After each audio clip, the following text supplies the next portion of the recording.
कहानी की शुरुआत होती है 3067 बीसी में, जहां पर स्कॉर्पियन किंग को दिखाया जाता है, जो अपनी विशाल सेना के साथ पूरी दुनिया को जीतना चाहता है। 7 सालों के लगातार युद्ध के बाद स्कॉर्पियन किंग की हार होती है, जिसमें सजा के तौर पर उसे और उसके लोगों को पवित्र रेगिस्तान में मरने के लिए छोड़ दिया जाता है। उसके सभी लोग मर जाते हैं, वो अकेला बचता है और तब वो मिस्र के देवता एन्यूबियस का आवाहन करता है। वो उन्हें कहता है कि वो उसकी जान बख्श दे ताकि वो अपने दुश्मनों का खात्मा कर दे। बदले में वो उन्हें अपनी आत्मा देने के लिए तैयार है। मिस्र के देवता एन्यूबियस उसकी पुकार सुन लेते हैं। वो स्कॉर्पियन किंग की मदद के लिए आते अपनी सेना को भेजते हैं और अपनी सेना का सेनापति वो स्कॉर्पियन किंग को बनाते हैं। देवता एन्यूबियस की मदद से स्कॉर्पियन किंग अपने दुश्मनों का खात्मा करने में कामयाब हो जाता है और जैसी उसकी इस जंग में विजय होती है, देवता एन्यूबियस उसकी आत्मा को अपने साथ ले जाते हैं, जैसा कि उसने देवताओं के साथ करार किया था। उसके हाथ से उसका ब्रेसलेट गिर जाता है और उसकी सेना जो रेगिस्तान के अंधेरे से यहाँ पर दोबारा जिंदा होकर आई थी, वो भी वापस उसी अंधेरे में चली जाती है। कई हजार साल गुजर जाते हैं और वक्त आता है सन 1933 का। स्कॉर्पियन किंग की सेना आज भी उस रेगिस्तान के अंधेरे में ज्यों की त्यों है, जो पूरी तरह से सोई है और वो सेना जागना चाहती है। यहाँ पर रिक और एवलिन को दिखाया जाता है, जिन दोनों की शादी हो चुकी है। उनका एक बेटा भी है जिसका नाम एलेक्स है और ये सब के सब उसी जगह पर होते हैं जहाँ पर आज से 5000 साल पहले स्कॉर्पियन किंग की पूरी सेना ने अपनी आखिरी लड़ाई लड़ी थी। एवलिन को ऐसा लगता है कि वो यहाँ पर पहले भी आ चुकी है और जब ये एक खुफिया दरवाजे के बाहर पहुँचते हैं, तभी एवलिन को कुछ विजन्स आते हैं और वो देखती है कि वहाँ पर कोई उस दरवाजे को खोल रहा है। उसे पता चल जाता है कि इस दरवाजे को कैसे खोला जाता है। वो उस खुफिया दरवाजे को उसी तरह खोलकर अंदर दाखिल हो जाती है। यहाँ पर एक बॉक्स होता है और जब ये उस बॉक्स को खोलते हैं तो उसके अंदर स्कॉर्पियन किंग का वही ब्रेसलेट होता है जो आज से 5000 साल पहले जब देवता एन्यूबियस स्कॉर्पियन किंग की आत्मा को ले गए थे, तो वो इसी जगह पर छूट गया था। उस बॉक्स के बाहर लिखा होता है, जो भी इसे खोलेगा वो नील नदी का पानी पिएगा। और जैसे ही वो इसे खोलते तो यहाँ पर बहुत सारा पानी आ जाता है और ये सब के सब किसी तरह से बचकर यहाँ से निकल जाते हैं। ये सब के सब वापस लंदन आ जाते हैं। वही मिस्र में हमनाफ्र, जिसे सिटी ऑफ डेड भी कहा जाता है, जिस जगह पर पिछली कहानी में इमोटेब मारा गया था, और बुक ऑफ डेड, जिस किताब से किसी को भी जिंदा किया जा सकता है, वो भी हमेशा के लिए खो गई थी।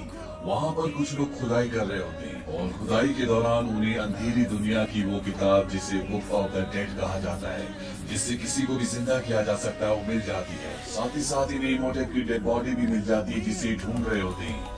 अब यहाँ पर एक लेडी आती है और ये हूबहू उसी तरह दिखती है जिस तरह से इमोटेब की माशूका, जिसका नाम अनक्सुनामुन था, वो दिखती थी। दरअसल ये अनक्सुनामुन का पुनर्जन्म होता है। यहाँ पर अब ये जितने भी लोग हैं जिन्हें स्कॉर्पियन किंग का ब्रेसलेट चाहिए, इन्हें पता चलता है कि स्कॉर्पियन किंग का ब्रेसलेट अब लंदन में है। वही लंदन में रिक और एवलिन के बेटे एलेक्स को दिखाया जाता है, जो उस बॉक्स के पास जाता है जिसके अंदर स्कॉर्पियन किंग का ब्रेसलेट है। वो उस ब्रेसलेट को निकालकर अपने हाथ में पहन लेता है और तभी उससे लेजर लाइट निकलती है। उसे गीजा के पिरामिड्स दिखते हैं, साथ ही साथ उसे करनाक का रेगिस्तान भी दिखता है। उसे कुछ समझ नहीं आता। एलेक्स उस ब्रेसलेट को अपनी कलाई से निकालने की कोशिश भी करता है, पर वो ब्रेसलेट उसकी कलाई से नहीं निकलता, इसीलिए वो अपनी शर्ट की बाजू के नीचे उसे छुपा देता है। अब यहाँ पर वही लोग आ जाते हैं जो मिस्र में हमनाफ्र में खुदाई कर रहे थे, जिन्हें इमोटेब की डेड बॉडी और साथ ही साथ वो किताब जिससे मुर्दों को जिंदा किया जा सकता है, वो मिली थी। वो इस ब्रेसलेट को इनसे हासिल करना चाहते हैं। तभी यहाँ पर मिस्र का वो आदमी जिसका नाम बे है, जो राजा फेरोन के रक्षकों का वंशज है, जिसने एवलिन और रिक और उसके साथियों को मिस्र से एक दिन के अंदर जाने के लिए कहा था, जो हमेशा से इस बात का ध्यान रख रहे थे कि कोई भी इमोटेब की डेड बॉडी तक ना पहुंचे, उसे जिंदा ना करे। वो यहाँ पर आ जाता है। वो एवलिन को कहता है कि किसी भी कीमत पर इन्हें ब्रेसलेट नहीं मिलना चाहिए, और ये लोग ब्रेसलेट को और साथ ही साथ एवलिन को भी अगवा करके यहाँ से ले जाते हैं। एलेक्स बे के साथ अपने डैड रिक के पास पहुंचता है। बे रिक को एक फोटो दिखाता है। वो कहता है कि जहाँ पर ये आदमी होगा वही तुम्हारी पत्नी होगी। एलेक्स कहता है कि मैं इस आदमी को जानता हूँ, ये म्यूजियम में काम करता है। बे कहता है किसी भी हालत में ब्रेसलेट को हासिल करना चाहिए।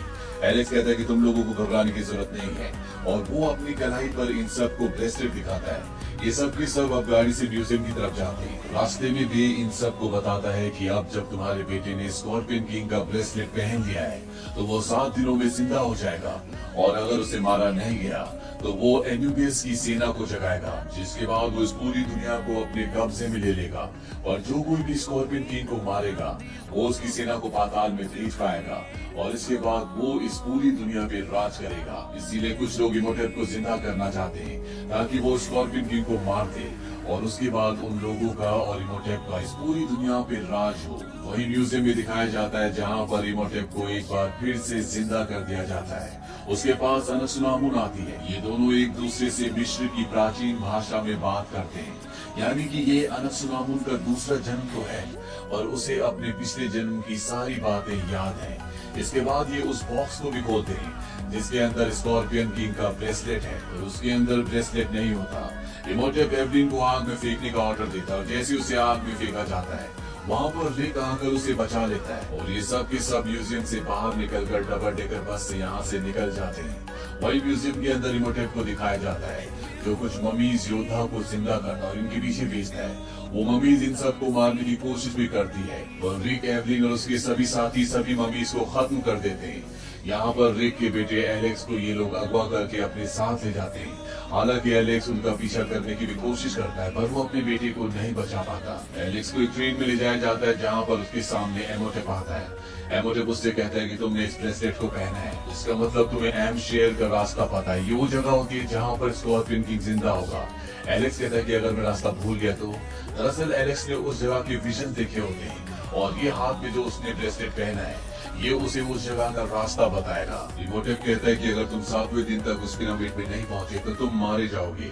वहीं दूसरी तरफ रिक को दिखाया जाता है जो अपने पुराने जानकार के पास जाता है। उसके पास उड़ने वाला गुब्बारा होता है जिसे डिरिजिबल कहा जाता है और ये उससे उस जगह तक पहुंचने की कोशिश करते हैं जहां पर इन्हें लगता है कि इमोटेप इनके बेटे एलेक्स को लेकर गया है। वहीं ट्रेन में एलेक्स को दिखाया जाता है जो चालाकी से ट्रेन से निकल जाता है और मिस्र में कर्नक के प्राचीन किले के अंदर चला जाता है। वहाँ पर एक बार फिर से उसे विजन्स आते हैं जहाँ पर उसे वो जगह दिखती है जहाँ पर इन्हें जाना है, जहाँ पर स्कॉर्पियन किंग जिंदा होगा। और इससे पहले कि एलेक्स यहाँ से भाग पाता इमोटेप उसे पकड़ लेता है। इमोटेप यहाँ पर अपनी माशूका जिसका नाम इस दुनिया में नीला है और हजारों साल पहले उसका नाम अनसुनामुन था। Imhotep book of the dead पढ़कर अनसुनामुन की वही आत्मा जो अंधेरे की दुनिया में फंसी हुई है वापस बुलाकर नीला के अंदर डाल देता है। लेकिन जब वो ये करता है तो नीला को वो सारे विजन दिखते हैं जो आज से 3000 साल पहले उसकी जिंदगी में घटे थे। और जब इमोटेप ऐसा कर रहा होता है तो यही विजन्स एवलिन को भी आ रहे होते हैं और एवलिन को पता चलता है कि आज से 3000 साल पहले वो मिस्र के राजा फेरोन की बेटी थी, यानी कि वो राजकुमारी थी। और जब इमोटेन ने और अनसुनामुन ने उसके पिता फेरोन को मारा था तो एवलिन ने सब कुछ अपनी आंखों से देखा था। और एक यही कारण होता है कि इस कहानी की शुरुआत में एवलिन और रिक जब मिस्र की प्राचीन जगहों पर चीजों को ढूंढ रहे थे जहां पर उन्हें स्कॉर्पियन किंग का ब्रेसलेट मिला था तो एवलिन को विजन्स आते हैं जिससे उसे सही रास्तों का पता चला, जिससे उसे खुफिया दरवाजा खोलने का तरीका पता चला और ये स्कॉर्पियन किंग के ब्रेसलेट तक पहुंच पाए। अभी सब के सब उस ट्रेन तक पहुंच जाते हैं जिस ट्रेन से एलेक्स को यहाँ तक लाया गया था और अब इमोटेप और उसके सभी साथी एलेक्स को यहाँ से लेकर जा चुके हैं।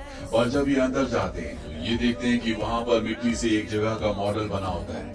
ये समझ जाते हैं कि ये एलेक्स ने बनाया। ये एक तरह का संकेत होता है कि एलेक्स और इमोटेप अब इस जगह पर जाने वाले हैं और ये भी उसी तरफ निकल पड़ते हैं। और इमोटेप को पता चल जाता है कि रिक एवलिन उसका पीछा कर रहे हैं, इसीलिए वो अपनी शक्ति से पानी का एक बहुत बड़ा चेहरा बनाता है और उनके उड़ने वाले गुब्बारे को क्रैश कर देता है। रिक एवलिन और उसके साथ जो बे होता है ये अब पैदल ही आगे बढ़ते हैं और यहाँ पर जो पायलट होता है वो पीछे रुक जाता है। ये सब के सब जब आगे बढ़ते हैं तभी इन्हें गोलियों की आवाज सुनाई देती है और जब ये उस तरफ जाते हैं तो ये देखते हैं कि वहाँ पर इमोटेप के बहुत सारे लोग हैं जो झाड़ियों से आगे बढ़ रहे होते हैं और यहाँ पर छोटी छोटी मम्मीज होती है जो उन पर हमला कर रही होती है। यहाँ पर एलेक्स भी होता है। छोटी मम्मीज बहुत सारे लोगों को यहाँ पर मार देती है और तभी इमोटेप के एक आदमी एलेक्स से कहता है कि अब ब्रेसलेट उतारने का वक्त हो गया है। वो उसे मारने वाला होता है कि तभी यहाँ पर रिक आ जाता है और वो अपने बेटे एलेक्स को उठाकर इस जगह से भाग जाता है। रिक एलेक्स को सुरक्षित जगह पर ले जाता है जहाँ पर वो अपनी मॉम से मिलता है। वो इन सबको बताता है कि हमें जल्दी से पिरामिड में जाना होगा ताकि मैं अपने हाथ से इस ब्रेसलेट को उतार दूं। अगर सुबह होने से पहले हम पिरामिड के अंदर नहीं गए तो मैं मारा जाऊंगा। ये ब्रेसलेट मुझे मार देगा। ये सुनने के बाद रिक अपने बेटे को गोद में उठाकर पिरामिड की तरफ भागता है क्योंकि सूरज निकल रहा होता है। सूरज की रोशनी उनके पीछे होती है और इससे पहले कि सूरज की रोशनी उन तक पहुंचती, रिक पिरामिड के अंदर कूद जाता है जिससे उसके बेटे एलेक्स की जान बच जाती है। एलेक्स के हाथ से ब्रेसलेट अपने आप ही खुल जाता है। वो उसे वहीं पर फेंक देता है।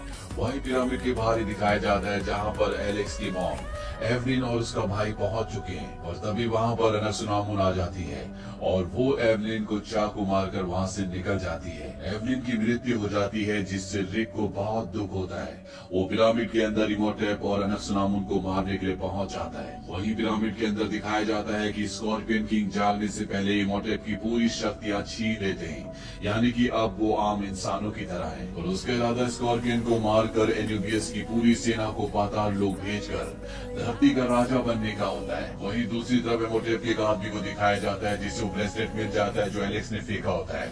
वो उस ब्रेसलेट को लेकर उस जगह जाता है जहाँ पर स्कॉर्पियो का एक बहुत बड़ा निशान होता है।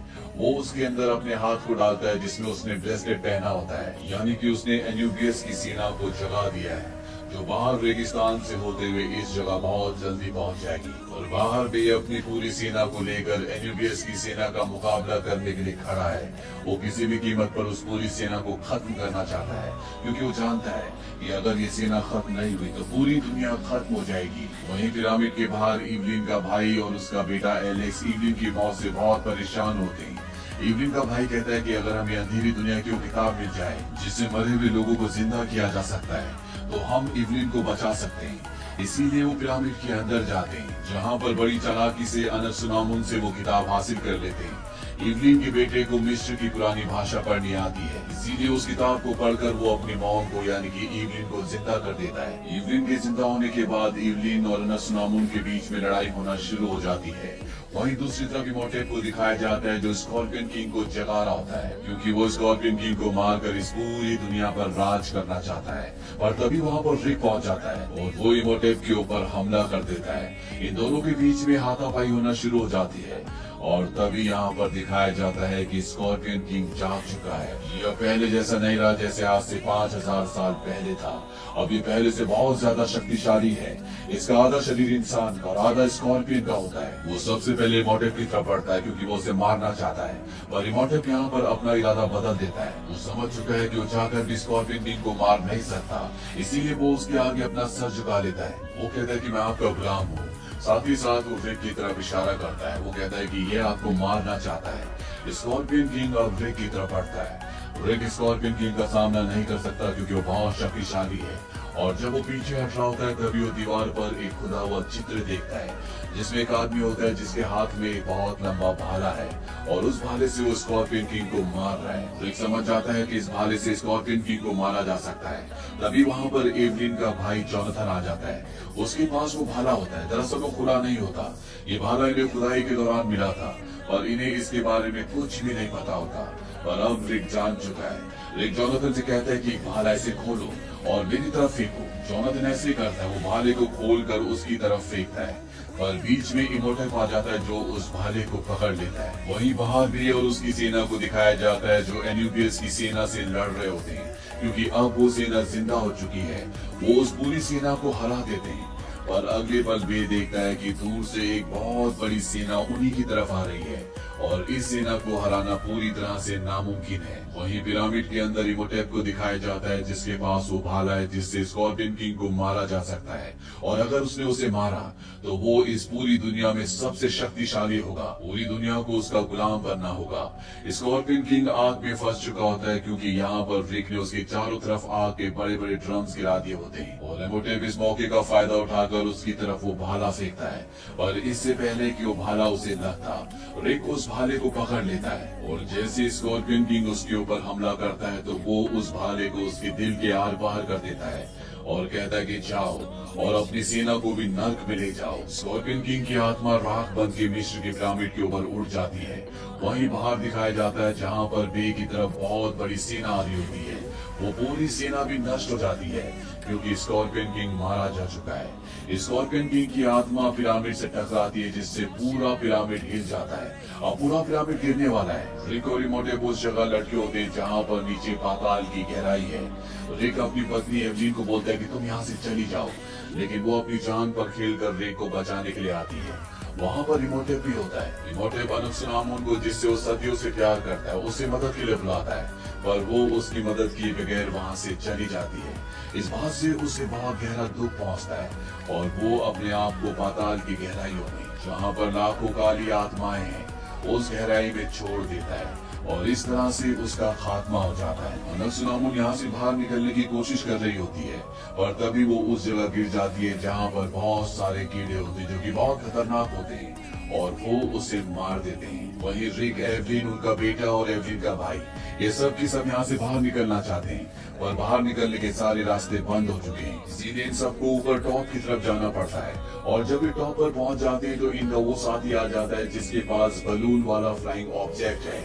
वो इन सबको उस पर बिठाता है और जब एवलिन का भाई जोनाथन ऊपर चढ़ रहा होता है तो उसका पैर रस्सी में फंस जाता है, वो लटक जाता है।